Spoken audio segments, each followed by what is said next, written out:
What lies 12,000 meters underground? Does the legendary hell truly exist? In 1970, the former Soviet Union launched a scientific drilling project on the Kola Peninsula, and the drill reached a depth of 12,263 meters. Why did the former Soviet Union terminate this scientific drilling? Various speculations emerged, but at the time, a rumor circulated among the staff present that when the drill reached 12,000 meters, suddenly, human screams were heard from the hole. Everyone present felt horrified, and some claimed this was the gateway to hell. Soviet biologist Anya was attending a banquet when she received an urgent phone call from her supervisor. It turned out that there was an anomaly in the Kola super deep borehole project they were in charge of, as strange roaring sounds had been heard from the site, and more than 20 staff members were missing. In short, the situation was very serious, and the Soviet leadership decided to immediately seal the Kola borehole.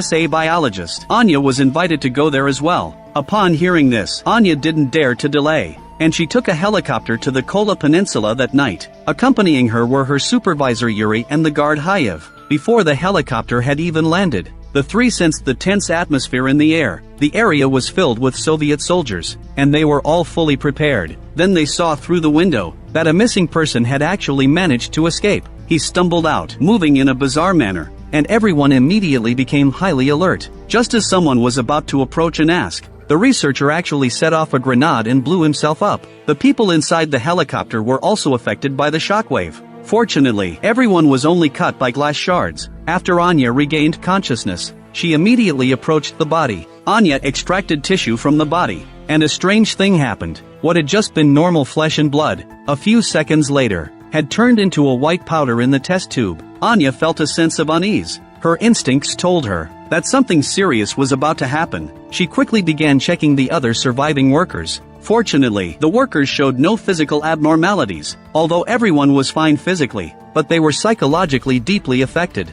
Every face was filled with worry, as if they had seen something terrifying down below. When Anya asked about it, everyone remained silent. Only the captain finally spoke, saying that the things down below were very frightening. He advised Anya to leave immediately, but the workers' reactions didn't deter Anya. Instead, they sparked her curiosity. Thus, she and her colleagues entered the elevator. The elevator was password protected, requiring a key to be inserted first, and then the password to be entered before it could be used. Moreover, the base commander Grigory reminded everyone that there were only 3 attempts to enter the password within 24 hours. If 3 incorrect attempts were made in a row, the elevator's freefall protocol would activate. With a depth exceeding 10,000 meters, the elevator would move quite fast during normal operation. Everyone had to sit in their seats and fasten their seatbelts. In just a few minutes, the elevator entered a space 2,000 meters underground. Grigory suddenly put on an oxygen mask and opened the pressure valve. The sudden change in air pressure affected everyone. They began to suffocate and faint. Finally, the elevator stopped at a depth of 6,000 meters. Grigory pulled out the key and left first. After a long while, the others gradually woke up. After everyone exited the elevator, they discovered that this was the living area of the base. They had only reached halfway to the experimental area at 12,000 meters. At this point, the deputy director Peter stated that they needed to change elevators to continue deeper. However, the leader Grigory had mysteriously disappeared. Without the key, they were unable to start the elevator. Thus, everyone began searching for Grigory. Strangely, Grigory seemed to have evaporated. In the end, they only found 2 staff members still on duty in the laboratory. Anya quickly performed blood tests on the 2. Fortunately, they were not infected. Just then, Grigory suddenly appeared. He deliberately avoided the others. Grigory chose to talk to Anya alone. Grigory said the reason he had been hiding was that he didn't want anyone to continue descending, because the things down there were extremely terrifying. He urged Anya to take everyone away from here. Upon hearing this, Anya realized that something serious had happened here. She immediately called for the guards. The soldiers opened fire immediately, although they hit Grigory, but he still managed to escape into another elevator despite his injuries. Yuri gathered everyone together and instructed the soldiers under him to walk to the 12,000 meter mark to apprehend Grigory and retrieve the key. Because the temperature rises closer to the core, the soldiers responsible for the pursuit had to wear insulated suits. The path's door slowly opened. To everyone's surprise, a woman in a white lab coat walked out from inside. This left everyone present in shock. Because the temperature at 12,000 meters was as high as 200 degrees Celsius, it was impossible to survive or walk without protective clothing. Anya immediately began to examine the woman. In fact, there was no need for complex testing. Anya simply removed her outer garment. What they saw on the woman's back shocked everyone. Strangely, despite such severe injuries, the woman showed no signs of pain whatsoever.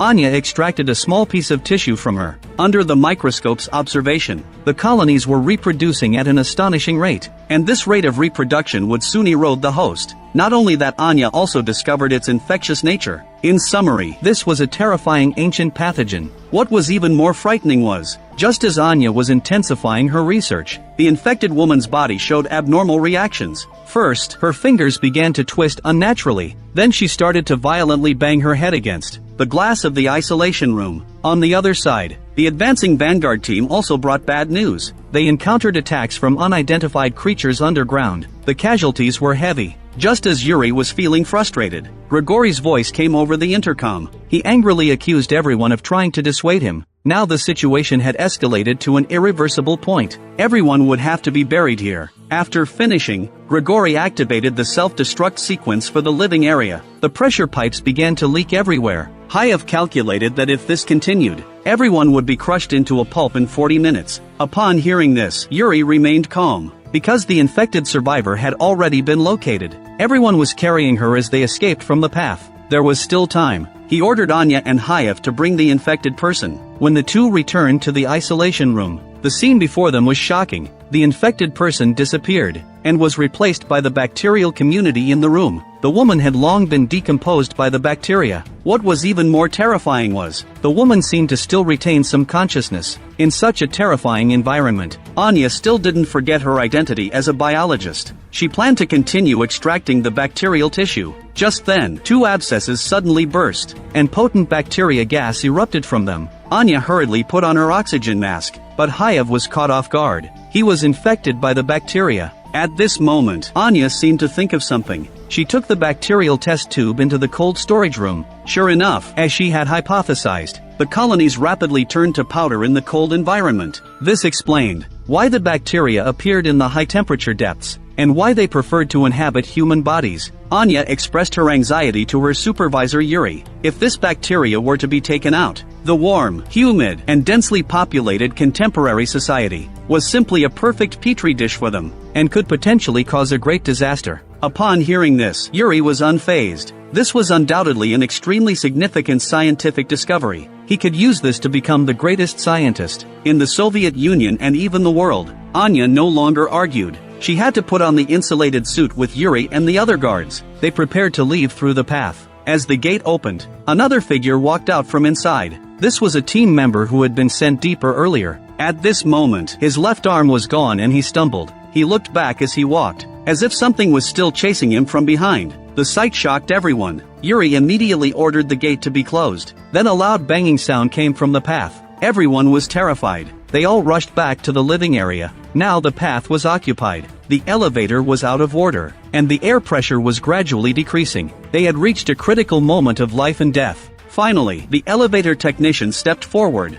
He said he could start the elevator without the key, but the entire process would be a free fall. As long as they pulled the emergency brake at the last moment, the elevator would come to a safe stop at 12,000 meters. At that point, they could find Grigori and retrieve the key. Everyone could return to the surface. At this point, everyone had no way to retreat. They could only gamble their lives on this. After a tense free fall in the air, the elevator safely stopped at 12,000 meters. As soon as they stepped out of the elevator, the entire laboratory was covered in frost. After searching, Grigori was still not here. At this moment, Peter pressed the switch on the recorder. Grigori's voice came through as before. The recording explained the events that had transpired. It turned out that the bacterial colonies here were ancient pathogens. They had once been merely sleeping underground, but now they had been unearthed by humans. This bacteria not only reproduces at an astonishing rate, but can also integrate with human blood, muscle, and even nerves. For a short period of time, infected individuals can still live normally. These phenomena indicate that if it were to leak into human society, it would inevitably cause a massive outbreak, and could even affect all of human civilization. Therefore, he decided to lower the laboratory temperature to below freezing, to kill the virus with a low-temperature environment. At the end of the recording, Jerry wanted to see the bacteria before he dies. Upon hearing this, everyone realized that Grigory was likely just outside the laboratory. Anya immediately put on her insulated suit and prepared to go rescue Grigory. Her supervisor Yuri stopped her. After hearing Grigory's words, he had given up the idea of bringing the bacteria back. Yuri only wanted to atone for his past greed, but Yuri set out and never returned. Anya couldn't wait any longer, and rushed out with only her protective mask. Soon, she found Yuri lying on the ground in the hallway. Yuri had obtained the key before he died. On her way back, she took a glance back at the massive Crimson colony. This was undoubtedly its true form. If such a volume of bacteria were to leak, all of humanity would face extinction. At this point, only 3 members of the entire research team remained. The deputy director Peter emerged from the shadows. He shot the elevator technician directly in the leg. It turned out that Peter had seen everyone die, and now he was the chief authority here. As long as Peter brought the bacteria out from underground, he could instantly gain worldwide fame. So Peter chose to snatch the key, and threatened Anya to take the bacteria with him. The 3 returned to the living area again. At this moment, the living area was in complete chaos. Peter threatened the 2 to exit the elevator first. Ultimately, evildoers will face retribution. Peter, the last to exit, was the first to be attacked by the monster. Due to being shot in the leg, Peter was unable to move. Anya chose to divert the monster's attention, to allow him to escape first. Eventually, she hid in the storage room. In the corner, Anya found a barrel of chilled vodka. She raised the liquor and drank deeply. Then Anya poured ice water all over her body. Finally, she took a great risk to return to the elevator. Anya helped Peter as they prepared to escape. At this moment, the monster finally spotted the 2 of them.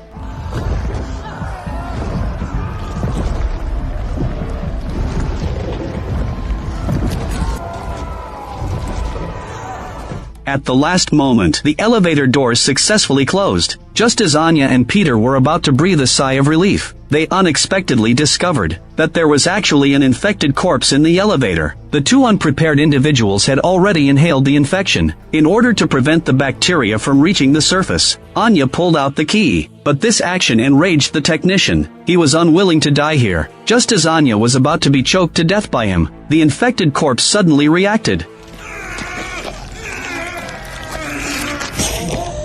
The fortunate Anya who survived now saw clearly that the infected person in the elevator was Hayev. Hayev had always admired her. At the last moment, he still used his remaining consciousness to save her. Anya realized this. She kissed Hayev as a final farewell from him to the world. Facing the steadily ascending elevator, Anya remembered that if she entered the wrong password 3 times, the elevator would crash. She gathered her strength, using her last bit of consciousness, to deliberately input the wrong password. As the last attempt was about to be completed, she could no longer resist the bacteria's invasion. Anya fell into unconsciousness until the elevator doors opened. The medical staff outside entered. With help, Anya regained consciousness. She used all her last strength to pounce on the button, successfully activating the elevator's self-destruct sequence. However, although the elevator was falling, but the rescued Anya was carrying the bacteria inside her. She seized a grenade while the soldiers were distracted. Just as she was about to pull the pin, a medical staff member appeared behind her and raised his hand. The movie ends here. The various questions regarding the Kola super deep borehole still have many explanations to this day. Some say that humanity has indeed reached the limits of exploration depth and can't continue further, but others argue that 30 years have passed since 1994, and technology has advanced rapidly, making it entirely possible to reopen the seal and continue research. However, that has not happened. Could it be that something unspeakable has indeed been unearthed, causing fear around the world? What is your opinion on this? Please leave your comments in the comment section.